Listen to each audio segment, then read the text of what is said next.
With the new budget plan in place for the 2018-19 school year, SUNY Fredonia is going to cut almost $5 million from different divisions across campus.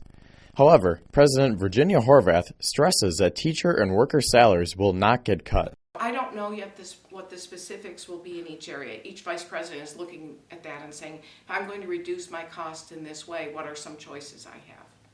But we determined that no one will be laid off, no current employee's salary will be reduced. Some programs, such as FSA, will not be affected by these cuts. While we are a not-for-profit corporation, we contribute about $1.2 million to campus every year. So, and that supports student programs, academic programs. It supports the program funding for a lot of the student groups.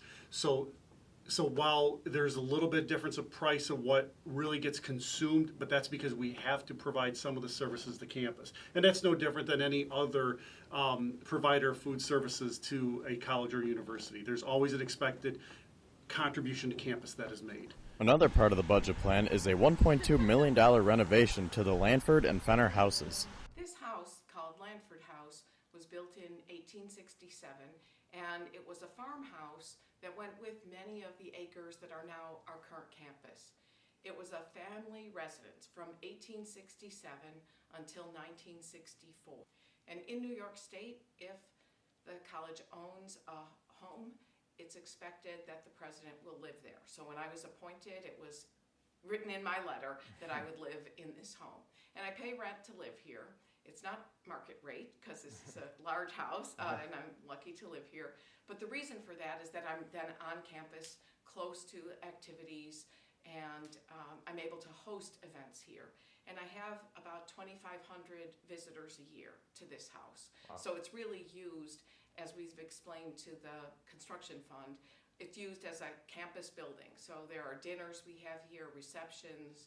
I have a lot of different meetings that are held here. So it's a campus building, a state-owned building, not my private house. So when you return to campus for the fall semester, this historic building will no longer exist. Knocking both houses down would be dramatic and drastic. They'd be very upset at the idea of the houses being knocked over. That may well happen with Fenner House. It needs probably about $800,000 to $1 million worth of work to get up to code. You take an old house like that and you try to do rewiring and plumbing, and there are mold issues in that house.